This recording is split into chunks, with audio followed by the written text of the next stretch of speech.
да мындай сөз бар. Ушу Жээнбековди Кудай эмиш 19-жылы сактасын. Себеби Акаевди 61-inde кеткен, Бакиевди 61-inde кетти, Атамбаевди 61-inde кетти, Жээнбековди 61-inde кетпесин деген. Ушундай салыштырмалуу бар да. Албетте, эгерде Жээнбеков иш кылбаса, конституциялык реформага барбаса, ушинтип эле болду, Атамбаевди жеңдим, мен эми өзүм бийлигимди сүргүзүп берем десе, ага Кыргызстан эли макул болбойт. Ачык эле сөз. Макул болбойт. Реформа кылыш керек, иш кылыш керек. Ага мынага курултайда көпчүлүк саясий партиялар кол сунуп турат. Мына биз сен менен иштешели, ушуну чогуу жасайлы, 6 айдын ичинде жасайлы. 20-жылкы шайлоого чейин жаңы конституция менен баралы, жаңы шайлоо системасы менен баралы деп кол сунду. Бийлик бүгүн канча күн өттү, 1 ай өтүп баратат, али жооп бере элек. Мына ушуга окшогон нерселер Атамбаевди да ошол жанагы Бакиев кылып койгон.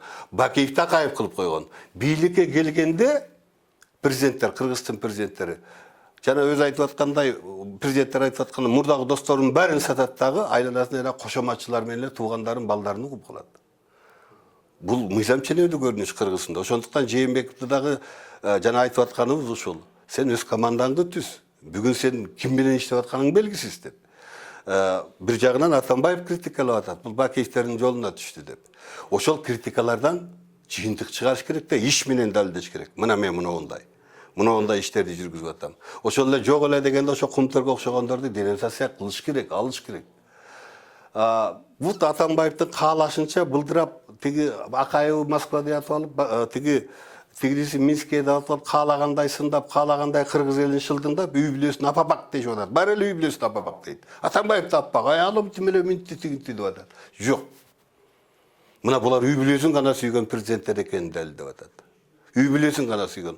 Ошол оору да буларга кошо келген. Кечинде ушундай аялым дейт, ушундай кыйналды дейт. Жана Текебаев дачасы боюнча муну меткенде деп атып атат. Көрдүңбү? Канчалык булар үй бүлөсүн сүйөт. Кыргыз элинин канчалык күйөрүн далилдеп атат. Ошого да Атамбаевдин күнөөсү чоң. Заочный болса да Бакиев соттолду эле, пожизненный. Эми үчүн алып келген жок, эми үчүн Лукашенкодон сураган жок. Мына соттун чечими бер деп. Эми үчүн Путинден Акаевди сураган жок 7 жыл ичинде. Ана бияка келсе Акаевди сого берет, Акаев. Сен жүрдүңбү, сурабайсың, бер мынуну. Мен жоопко тартайын. Эми үчүн президент кезинде айтышпайт. Мен угуп атам, азыркы президенттер Акаевди алып келебиз деп аракет кылышып атат Кыргызстанга. Мүмкүн эми жазында башталар. Акаевди алып келели. Анан кийин Бакиевди алып келебиз дейт. Алар сот